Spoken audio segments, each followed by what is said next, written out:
Good afternoon, everyone. My name is Anjali Singh, lecturer from Ravi Shankar College of Pharmacy. आज हम discuss करने वाले हैं वो फैक्टर्स जो एंजाइम की एक्टिविटी को अफेक्ट करते हैं। यहाँ पे बहुत सारे फैक्टर्स गिवन हैं, जैसे enzyme concentration, substrate concentration, effect of temperature, effect of pH, product concentration, effect of time, effect of light and radiations and last effect of activators. One by one हम इन factors के बारे में पढ़ेंगे कि ये factors enzyme की activity को कैसे अफेक्ट करते हैं। पहला फैक्टर क्या है? Enzyme concentration. जैसा कि आप ग्राफ दे सकते हैं, बेसिकली क्या होता है, जब हम एंजाइम की कंसंट्रेशन को बढ़ाते हैं तो वैसे वैसे क्या होता है, हमारा रेट ऑफ रिएक्शन भी बढ़ता है। आप ग्राफ में ये देख सकते हैं कि जैसा जैसा क्या हो रहा है, हम एंजाइम की कंसंट्रेशन को बढ़ा रहे हैं, रेट ऑफ रिएक्शन भी क्या हो रहा है, इंक्रीज होता जा रहा है। इट मीन्स जो हमारा एंजाइम है वो किसके डायरेक्टली प्रोपोर्शनल है? रेट ऑफ रिएक्शन के डायरेक्टली प्रोपोर्शनल है। सेकंड है सबस्ट्रेट कंसंट्रेशन। बेटा सबस्ट्रेट कंसंट्रेशन में क्या होता है कि जैसे जैसे हम सबस्ट्रेट का कंसंट्रेशन बढ़ाते हैं वैसे वैसे रेट ऑफ रिएक्शन तो बढ़ता है, लेकिन एक टाइम आता है जहाँ पे एक्टिव साइट का सैचुरेशन होता है और इन दैट केस क्या होता है, आपका जो रेट ऑफ रिएक्शन है वो फिर कांस्टेंट हो जाता है। ये होता है आपका सबस्ट्रेट कंसंट्रेशन। जैसे कि आप ग्राफ में देख सकते हैं, एक्स एक्सिस पे क्या है, सबस्ट्रेट का कंसंट्रेशन मेंशन है और वाई एक्सिस पे क्या है, रेट ऑफ रिएक्शन। यहाँ पे क्या लिखा है, saturation of active site. Means एक ऐसा पॉइंट आता है जहाँ पे एक्टिव साइट का सैचुरेशन हो जाता है, दैट मीन्स कि सबस्ट्रेट अब यहाँ पे आके बाइंड नहीं हो सकता। सो अल्टीमेटली क्या होती है, रेट ऑफ रिएक्शन कांस्टेंट हो जाती है। ओके जो नेक्स्ट फैक्टर है वो है effect of temperature. Effect of temperature के बारे में हम ऑलरेडी डिस्कस कर चुके हैं कि जो टेम्परेचर होता है बेसिकली वो एंजाइम की एक्टिविटी को अफेक्ट करता है। होता क्या है बेटा, जैसा कि हमने ऑलरेडी क्लास में डिस्कस किया था कि जितने भी एंजाइम्स होते हैं उनको एक ऑप्टिमम पीएच और टेम्परेचर चाहिए होता है उनके मैक्सिमम एक्टिविटी के लिए।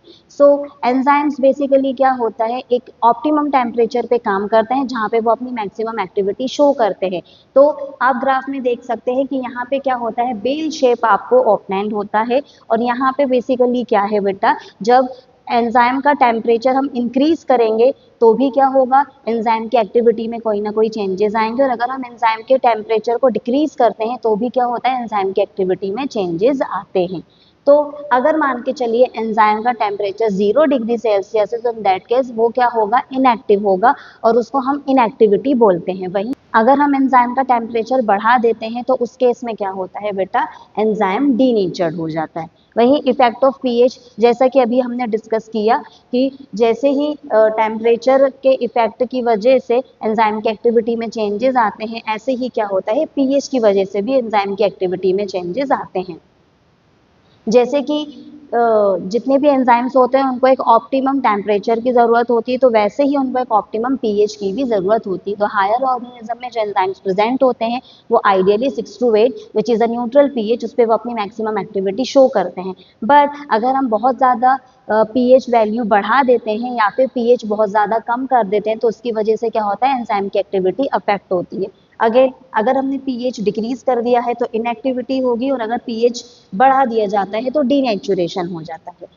नेक्स्ट है प्रोडक्ट कंसंट्रेशन। प्रोडक्ट कंसंट्रेशन क्या होता है बेटा, तो बेसिकली जैसा कि हम ऑलरेडी जानते हैं एंजाइम्स के पास एक साइट प्रेजेंट होती है जिसको हम एक्टिव साइट बोलते हैं, वहां पे जाके सबस्ट्रेट बाइंड होता है।